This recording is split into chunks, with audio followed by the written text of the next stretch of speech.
जो मुद्दा आया लोन का, इसको भी साथों साथ लेना पड़ा, क्योंकि व्यक्ति बचेगा, व्यक्ति इस चीज से निकलेगा तब तो वो गांव के लिए काम करेगा या शहर के लिए काम करेगा। इसलिए हम लोगों ने इस मुद्दे को भी उसमें ऐड किया है। अन्यथा मुद्दा तो हमारा अलग ही चल रहा था, अलग ही दिशा में थे। हम लोग गांव में काम कर रहे थे, जल पे काम कर रहे थे, जंगल पे काम कर रहे थे, जमीन पे काम कर रहे थे, खेती पे काम, सब पे काम चल रहा था हमारा। बात समझ में आई कि बच्चे कैसे होंगे आने वाले समय में? वो बच्चे होंगे जिनका माँ बाप से कोई संबंध नहीं होगा, ना माँ का डीएनए ना बाप का डीएनए, इसलिए वो माँ बाप की कुछ नहीं सुनेंगे। और वो जिसका डीएनए लेके आएंगे वो उसी की तरह व्यवहार करेंगे, कोई काम करेंगे। मान लो अगर वो शेर का डीएनए उसके अंदर अगर आ गया तो वो शेर की तरह व्यवहार करेगा, खूंखार हो जाएगा। तो ये इसके ऊपर अभी रिसर्च चल रही है। उनका ये कहना है कि आदमी के शरीर में ताकत कम है, तो उन्होंने कहा कि इसको है ना हाथी का या शेर का डीएनए मिला देते हैं। ताकत कम क्यों? और ये ताकत हाँ सुनो, वो नहीं कह रहा, नहीं आपकी बात सही है। वो आदमी के जानवरों के गुण आदमी में डाल दिए, अब आदमी जानवर जैसा व्यवहार ताकतवर कर। देखो आपके शरीर में ताकत कम कहाँ से हुई? ऐसा बनाना ऐसा बना देंगे। आपके पूर्वज ताकतवर थे कि नहीं थे? बहुत बलवान थे ना। मतलब वो तो इतने थे कि वो जो अंग्रेज उनको जेल में डालते थे ना, वो रात में ऐसे जेल की सांकलियां तोड़ करके भाग जाते, निकल जाते थे, इतने ताकतवर थे। आपको कमजोर करने के लिए सबसे पहले उनने जेल में एल्युमिनियम नाम की एक वस्तु लाई। एल्युमिनियम जानते हो ना सब, पिक्चरों में देखे हो ना, वो दिखाता है वो थाली फेंकते हुए खाना नहीं खाएंगे या तोड़ते हुए। आपको क्या लगता है वो खाने का बहिष्कार कर रहे थे? हमारे जो क्रांतिकारी थे उनको पता था, हमारे पूर्वजों को, कि ये जो जर्मन एल्युमिनियम लाया गया है ये इतना बेकार है कि इसमें अगर कोई महीने भर खा ले तो उसकी एनर्जी ऐसे ही खत्म हो जाएगी, किसी भी चीज की जरूरत नहीं उसको। खाली उस एल्युमिनियम के बर्तन में रखे हुए खाने को कोई पहलवान को खिला के देख लो, जो बिल्कुल पहलवान कुश्ती लड़ता हो, मैं गारंटी देता हूं उसके बाद 1 महीने बाद उसको कुश्ती लड़वा के देख लेना, इतना खतरनाक है वो आपके लिए। और हमारे पूरे देश भर में बाल में एल्युमिनियम के बर्तन मिल जा रहे हैं यार। वो जो माताएं कंघी करती हैं, जो बाल निकलता है ना एक्स्ट्रा, जिसको वो रख देती हैं और बाद में वो आता है बर्तन बेचने वाला और एल्युमिनियम के बर्तन दे जाता है। मतलब सोचो उस एल्युमिनियम की कीमत तो उस बाल से भी घटिया है, गई गुजरी है, और उसके बाद भी हम बड़े चाव से उसको लेते हैं कि यार बर्तन मिल गया, और हर घर में एल्युमिनियम के बर्तन चल रहे हैं। जबकि हमारा पूरा देश कांसा पीतल, तांबा, मिट्टी या लकड़ी के बर्तन, इनमें से ही जीवन यापन करता था। या बहुत ज्यादा है तो पत्ते के पतराली आते थे, हर किसी ने खाया होगा अपने एक समय में। आज वो पत्ते की पतराली भी इन बहुराष्ट्रीय कंपनियों ने बर्बाद कर दी, और बड़ी बड़ी मशीनें, छोटी छोटी मशीनें घर घर में फिट करके ये समूह को दे के वो प्लास्टिक के दोने पत्तल निकाल दिए। और कमाल है कि वो प्लास्टिक का दोना पत्तल खत्म ही नहीं होता, आप कितना भी उसको जला लो, कितना भी कर लो, वो खत्म होना ही नहीं है। मतलब आज हमारे भारत में कूड़ा बन जाए, एक पूरा शहर कूड़ा बन जाए, इतना ज्यादा कचरा रोज निकल रहा है। और हर समाज, हर धर्म, हर जगह पे देखो आप प्लास्टिक के अलावा कुछ मिल रहा है क्या? तो सोचो आपको बर्बाद करने के लिए उनने कैसा षड्यंत्र मचाया है, हम भाग रहे हैं पैसे के पीछे। क्या लगता नहीं इन षड्यंत्रों से निकलना चाहिए? क्या लगता है कि आपको आने वाली पीढ़ी आपके सुनेगी आपकी? एक वो पीढ़ी थी जो अपने मास्टर को और अपने बड़ों को देख के रास्ता छोड़ देती थी। अभी यही 3 पीढ़ी दिखा दे रहा हूं। एक पीढ़ी वो थी जो अपने मास्टर को या अपने बड़े बुजुर्गों को सामने से आता देख करके रास्ता बदल लेते थे, थी ऐसी पीढ़ी। एक ये बीच की पीढ़ी है जिसको ना बड़े बुजुर्गों का कोई लिहाज है ना मास्टर का कोई लिहाज है। वो अपनी जिंदगी को बोलते हैं कि हम क्या हैं? स्वतंत्र हैं, हमको अधिकार है, स्वतंत्रता का अधिकार है। और अब जो आने वाली पीढ़ी है वो तो इतना भी नहीं कहेगी, वो तो कहो छोटे ही पन से लात मारना शुरू कर दे, क्योंकि उसके अंदर तो तुम्हारी संवेदना ही नहीं है। जब डीएनए नहीं है तो ना मां की संवेदना ना बाप की संवेदना उसके अंदर, तो उसको बचपन से थोड़ी पता चलेगा कि यही मेरा पिता है, यही मेरी माता है। पता चलेगा क्या? वो डीएनए से ही तो संवेदना पता चलती थी ना, भावनाएं वहीं से तो जुड़ती थी, चाहे वो हम उसको बचपन से देखा हो या बड़े होके देखा हो, लेकिन भावनाओं का आदान प्रदान जो होता था वो डीएनए से ही होता था। अब तो डीएनए ही खत्म कर दिया आपका, और टोटल इसका कारण है डिपॉपुलेशन। उन हरामखोरों का मानना है, उन पूरे जो इजरायली लोग हैं या इल्यूमिनाटी जो पूरा ग्रुप है, 13-14 जो परिवार है, उन लोगों का मानना है कि हमको पूरे ब्रह्मांड में राज करना है, इस पूरे विश्व पे राज करना है, और जो राज नहीं करता उस देश से युद्ध छेड़ देते हैं, मतलब जो उनकी बात नहीं मानता। और हमारे देश में भी राजनीति में बैठे हुए लोग आज से नहीं, 1947 14 अगस्त की रात से उनकी बात मान रहे हैं कंटिन्यू, और आज भी मानते चले जा रहे हैं। उनकी हिम्मत नहीं हो सकती कि उनकी बात ना माने, और जो नहीं मानता उसकी हालत कैसे होते हैं बताता हूं उसकी हालत। अपने जो पहले सीडीएस थे आर्मी के रिटायर्ड जनरल विपिन रावत जी कैसे मारे गए? हेलीकॉप्टर क्रैश हुआ था। आज तक कोई खबर मिली उनकी हेलीकॉप्टर क्यों क्रैश हुआ? क्यों मारा गया था? कुछ पता चला? क्योंकि उनने इसी बीमारी का, जिस बीमारी के नाम पे बूटी दी गई ना, इसका विरोध किया था उनने। उनको पता था कि ऐसी एक बीमारी लॉन्च करने वाले हैं जी हरामखोर, और उसके नाम पे एक बूटी देंगे और करोड़ों लोगों को मारेंगे। और हुआ कि नहीं हुआ? उसके पहले ही उनको निपटा दिया गया।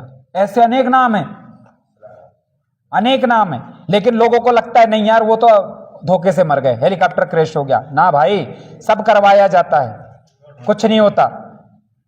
अगर होता तो आपको वो ब्लैक बॉक्स भी मिलता, उसका सबूत भी मिलता, सारा सब कुछ मिलता।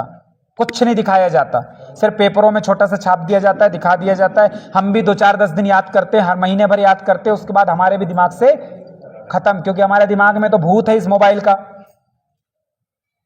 हर घर में, हर हाथ में। और मेमोरी कितने सेकंड की हो गई हमारी?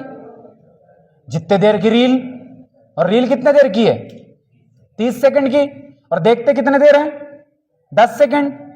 10 सेकंड से ज्यादा चला के देख लो आप रील को, ऐसे करके स्क्रॉल करना शुरू कर देता है आदमी। 10 सेकंड देखेगा फिर स्क्रॉल करेगा। कोई बहुत ही ज्यादा उसको इंटरेस्टिंग कोई गाना आना कुछ उसके मन का मिल गया तो उसको पूरा 30 सेकंड देख लेगा, अन्यथा 10 सेकंड बाद फिर स्क्रॉल करेगा।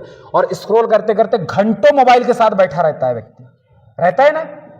आपको सोचो कैसे कंट्रोल किया गया इस मोबाइल के नाम से, और वो कहां से कंट्रोल हुआ है वो भी सुन लो। इस मोबाइल का जो सामने का जो स्क्रीन है जिसपे हम चित्र देखते हैं, उसका नाम MCD है। क्या है? ढूंढ लेना, या मोबाइल वाले दुकान में जाके पूछ लेना, भैया मेरे मोबाइल का MCD मिलेगा क्या? तो वो बोलेगा हाँ मिल जाएगा, वो ये नहीं मना करेगा क्या है, उसको पता है इसको MCD कहते हैं। और MCD का फुल फॉर्म क्या होता है? यस, MCD मतलब माइंड कंट्रोल डिवाइस। इसको, और ये पेटेंट है। क्या है? आप इसको बदल भी नहीं सकते, और आज से नहीं, देश की आजादी के पहले से पेटेंट है ये। इसलिए धीरे से रामायण को लाके चलचित्र में दिखाया गया, और धीरे धीरे धीरे हमको उस चलचित्र की आदत दी गई इसको देखने की, और आज देखो हर हाथ में दे दिया गया। मतलब एक गांव में एक घर से हुई शुरुआत, आज हर हाथ में, हर घर के व्यक्ति के पास जितने सदस्य उतना मोबाइल है। और वो आपके माइंड को कैसे कंट्रोल करता है उसका उदाहरण बताया ना। आप 10 सेकंड देखते हो, मतलब हमारी मेमोरी को उनने खाली 10 सेकंड के लिए बचाई है। हमको कोई भी चीज उससे ज्यादा याद नहीं रहती, 10 सेकंड बस। और आने वाले समय में तो वो 10 सेकंड का आपको कहर भी दिखेगा कैसे होता है।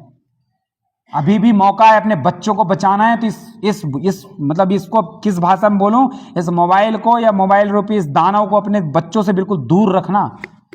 और हमारे सारे माँ बाप बच्चों को मोबाइल में जमाने भर के कार्टून दिखा कर खाना खिलाते हैं। तो सोचो, भोजन के साथ जैसे विचार अंदर जाएंगे, आपका बच्चा भी वैसा ही होता जाएगा। हमारे पूर्वज बोलते थे ना, जैसा खाओ अन्न वैसा बने मन। तो अब आपका बच्चा कार्टून देख करके भोजन ग्रहण करेगा तो उसका मन भी कार्टून जैसे ही होगा, मतलब उसका व्यवहार भी कार्टून जैसा हो जाएगा। होगा कि नहीं होगा? जैसा पियो पानी वैसी हो जाए वाणी। तब सोचो कि पानी के सामने कैसी कैसी बातें करते हैं। आपको पता है, पानी अगर यहाँ रखा रहता है ना, हमारे पूर्वजों की आदत एक और बताता हूँ, अगर टेबल में आके पानी रखा है और चर्चा हो गई 5 मिनट की, और मान लो पानी नहीं पिया, तो उस पानी को फेंक देते थे और नया पानी ले आते थे पीने के लिए। कभी उस पानी को नहीं पीते थे, क्योंकि जितनी चर्चा हमने की है वो सारा उस पानी ने ग्रहण कर लिया। सबसे संवेदनशील होता है पानी हमारा, हाँ, सारा सब कुछ सुनता है वो। और वो अगर उसको आपने पी लिया तो वैसे के वैसे गुण आपके अंदर आ जाएंगे, वैसे के वैसे विचार आपके अंदर आ जाएंगे, तुरंत आप रिएक्ट करने लगोगे वैसा। इसलिए उसको फेंक करके फिर नया पानी भर के लाया जाता था और दिया जाता था पीने के लिए। कभी भी रखा हुआ पानी पीने की आदत नहीं थी हमारे पूर्वजों को। ये सब इसलिए बता रहा हूं क्योंकि हमें क्या करना है ये सोचो, घरों में हमारे बच्चों को कैसे पालन करना है ये सोचो, अन्यथा आपके आने वाले बच्चे आपकी एक भी नहीं सुनेंगे। कुछ दिन बाद ऐसे बच्चे आ जाएंगे मार्केट में, समाज में, जो बच्चों को अगर आप मोबाइल के लिए किसी चीज के लिए मना करोगे ना, माँ बाप को उठा के 2 हाथ मारेंगे, कहेंगे तुम निकलो इधर से, हमें तो मोबाइल देखना है, टीवी देखना है। देख लेना ऐसे समाज अगर आपको ना मिले देखने को तो। लेकिन उससे अगर बचा सकते हो तो सिर्फ इस दानव रूपी मोबाइल और टीवी से अपने बच्चों को दूर कर लेना। और आपके बच्चों को भी इस चीज की आदत देने के लिए इसी बीमारी में पढ़ाई के नाम पर दे दिया गया कि ऑनलाइन पढ़ाई होगी, क्योंकि वो सारा शिक्षा तंत्र तो उन्हीं का है ना। तो उनने उस शिक्षा तंत्र को जिंदा रखा, बोला कि नहीं तुम ऑनलाइन पढ़ाओ ताकि हर घर में फिर मोबाइल आ जाए। जिनने नहीं खरीदे हैं वो अपने माँ बाप बच्चे को पढ़ाने के लिए कि भाई अगले ही साल तो कलेक्टर बनना है मेरे बेटे को, अभी तो चौथी में है, 5वीं जाएगा और कलेक्टर बन जाएगा, तो उसने बोला ले आ यार एक मोबाइल।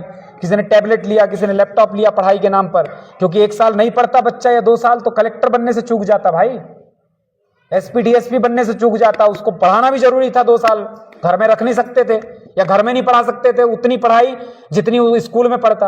और उसके हाथ में देखो 2 साल में मोबाइल देके आपने उसकी भी पूरी आदत बना दी, अब उसको चाहिए ही चाहिए।